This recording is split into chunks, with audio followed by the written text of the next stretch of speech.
इमाम आज़म अबू हनीफा इमाम आज़म रमज़ान शरीफ के अंदर 61 कुरान मजीद पढ़ा करते थे। कितने? 60 और एक 61। एक कुरान शरीफ दिन में पढ़ते, एक रात को पढ़ते। पूरे दिन में कुरान मजीद ख़त्म करते, एक रात को। और आप फरमाते हैं 61वां कुरान मजीद वो था जो मैं तरावियों में सुना करता था। 61 कुरान पाक आप हर रमज़ान में पढ़ा करते थे। मेरी आपसे गुजारिश है, एक सिपारा मस्जिद में पढ़े रमज़ान में, एक सिपारा घर में पढ़े। मस्जिद में पढ़ेंगे तो मस्जिद का हक अदा होगा, और घर में कुरान पाक खोल के बैठेंगे तो बच्चे भी आके पास बैठ जाएंगे। छोटे छोटे बच्चे, ये कभी तजर्बा करना, ये बख्शिश का ज़रिया है।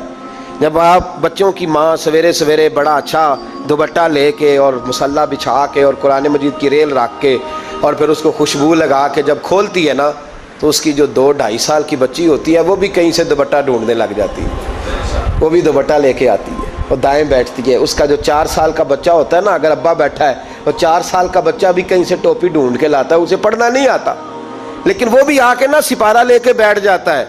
मैंने देखा है बच्चे थोड़ा थोड़ा हिलने लगते हैं। कसम अल्लाह की इज्जत की, मुझे ऐसे लगता है कि जब बेटियों के बीच माँ बैठ के कुरान पढ़ती है और जब बेटों के बीच बाप बैठ के कुरान पढ़ता है, तो मुझे लगता है खुदा के फरिश्ते भी आसमान के दरवाजे खोल खोल के देखते हैं, खोल खोल के दरवाजे देखते हैं कि ये किस तरह का रंग है कि छोटा सा बच्चा, तोतली जुबान। मुझे वो हदीस पढ़ लेने दो जो इमाम जलालुद्दीन सयूती ने रवायत लिखी है। फरमाया हजरत ईसा अलैहिस्सलाम में कब्र के पास से गुजरे तो अजाब हो रहा था, चंद घंटों के बाद गुजरे तो वहीं रहमतों का नुज़ूल हो रहा था। हजरत ईसा अर्ज़ करने लगे, मौला मेरी मजाल नहीं मैं पूछूं, चंद घंटे पहले यहाँ अजाब था, अब यहीं करम हो रहा है। अल्लाह अब इसने को नेक अमल किया तो है नहीं, कब्र में तो अमल ख़त्म हो जाता है, इतना करम कैसे? तो रब करीम ने फरमाया, मूसा बंदा बड़ा गुनाहगार था, पापी था, सज़ा का हकदार था, पर जब इंतकाल इसका हुआ तो बीवी उससे पहले हामला थी।